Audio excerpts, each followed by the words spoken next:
thing. And it's terrible. I'm just, anyway, just to make that clear, I agree with you. It's a nasty virus. I'm just more concerned with the totalitarian regimes that are sweeping the entire Western world. Well, that's the problem, right? The real problem is that once you give governments power, they don't give it back. They don't want to give it back. What's fascinating to me is watching what's going on in Canada right now.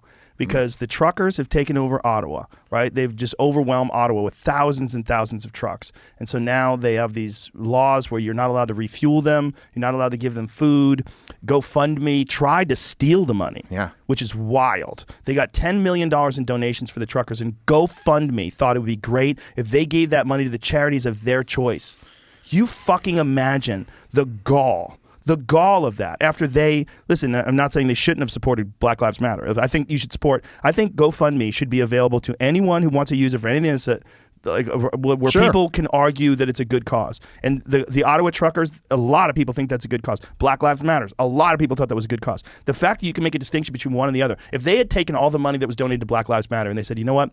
We don't agree with this. We're going to give it away to the charities that we choose. You'd be like, fuck you are. People would go goddamn crazy. And a charity that's kind of like, even though they shouldn't be like opposed to each other, but that's just like on the other side of the political aisle. Like if you went, Black Lives Matter, we're actually going to give that money to like some pro-life charity or something like that. In Quebec, you can't buy groceries unless you're vaccinated. We need to look at this and make sure this is true.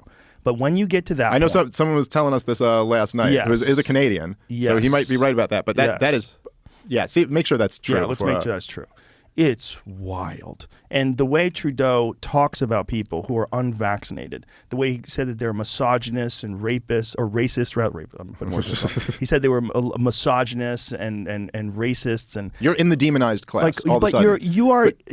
You're deciding, you're taking people that have a perspective on a medical intervention, and you're deciding that you're going to demonize them in the worst possible ways with no evidence. And isn't it something that so many of these people, like say the nurses who are unvaccinated, the truck drivers who don't like the mandates, that they were the heroes. Right. These were the essential workers, the healthcare workers. These were the people in New York City, they were clapping at 6 p.m. every day for these workers. And there'll be nurses who worked through a year and a half of the pandemic. And they didn't want to get the shot? And now all of a sudden, these are the...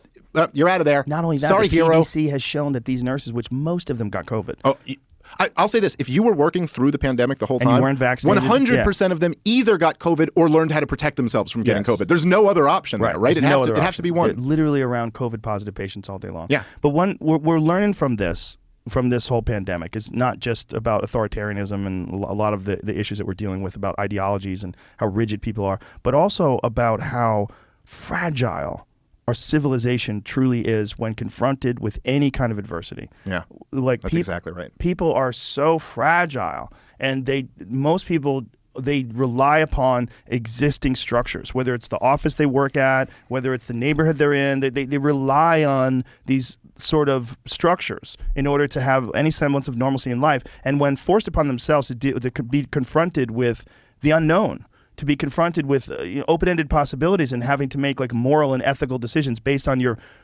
values and how you feel about people, not based on whether people want you to condemn someone for their choices or attack people for choices. Like, I know a lot of people that hate people that have been vaccinated. I'm like, do you know how crazy that? I don't know them personally, but I mean people online. I've seen them attacking people. Like they attack Trump. They boo Trump because he talks about how you should get vaccinated. I got it. You should get it. I think you should get it. It's a good thing. And they're like, bah! I thought that was so interesting though. Just like the politics of it goes so interesting to see Trump losing his base, and then like how he handles that, and then he's caught between this thing where like Donald Trump's like he's got the narrative in his head figured out. He's like, well, I did the vaccines and I'm the greatest, so that's the greatest, and I get all the credit. But then he's losing his people. Unvaccinated to be accommodated at all times in Canadian Walmarts, Costco's to ensure they're buying pharmacy products only. What?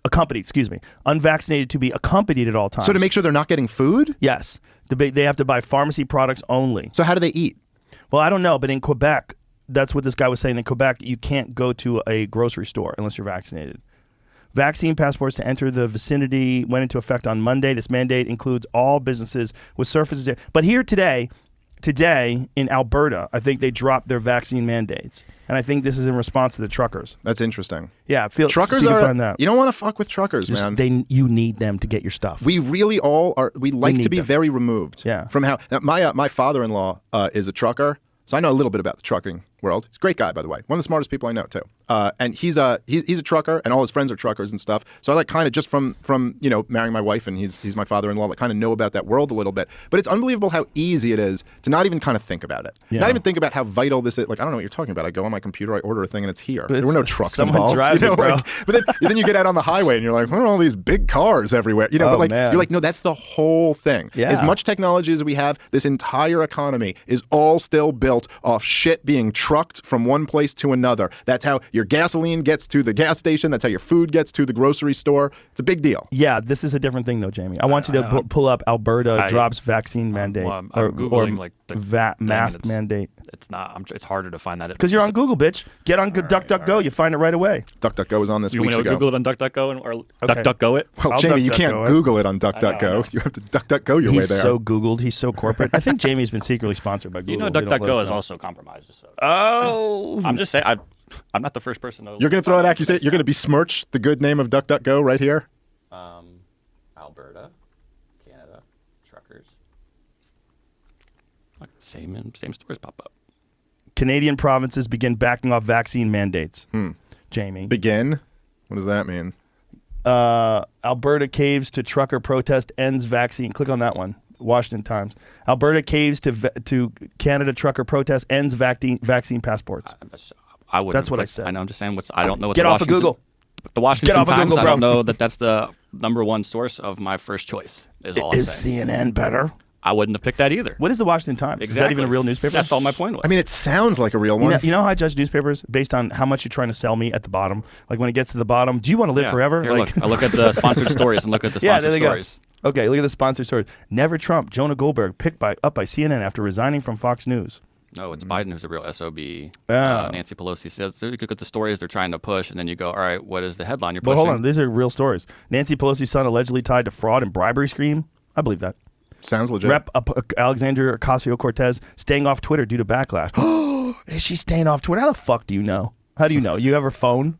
Fuck are you talking about? I know she's off Twitter because I got her phone.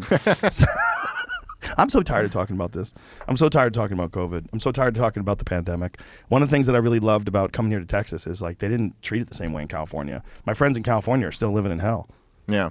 I think a lot of people are tired of all of this. You know, like you were saying before, when you're like if you're on social media, you have this perspective of the world. Yeah. And then like if you remove yourself from that, it's almost like you remind yourself that there's a regular world. There's real life. There's a real life. You know, it's like you when you get on like, and a lot of people I think are really tired of the COVID regime. Like they just want to go back to normal life. A lot of people are really tired of the culture war bullshit because so much of it is manufactured, and they just want to go back to real life. You just don't see this as, I mean, I'm not saying it doesn't exist at all. And I've noticed it in stand-up comedy, that things have changed where like, particularly in like liberal cities, there's certain things if you talk about trigger audience members more and things like that.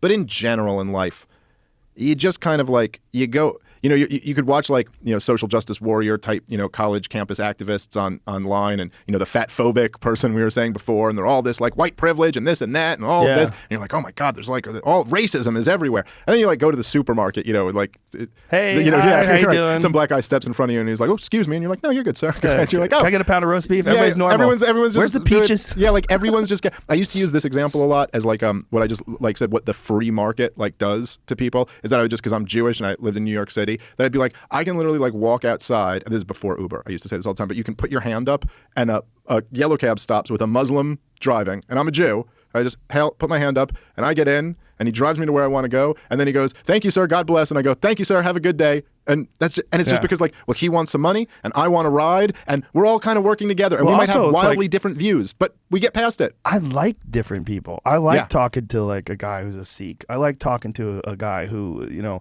comes from Scotland. I want different people. It's fun. See, that's one of the beautiful things about New York City is that it's so filled with so many different folks and everybody has to interact with each other. The thing about LA that fucks everybody up, one of the things, is that everyone's in their goddamn car. So you're in this isolated environment and then you go to where you're going to go and you don't ever just melt with everybody. And New York City, when you're on the street, man, everybody's walking. It's just filled with all kinds of people from all parts of the world. It's a crazy thing, but it was a real interesting place to grow up. And I loved New York City. I hope it gets back to being kind of the vibrant city that it once was.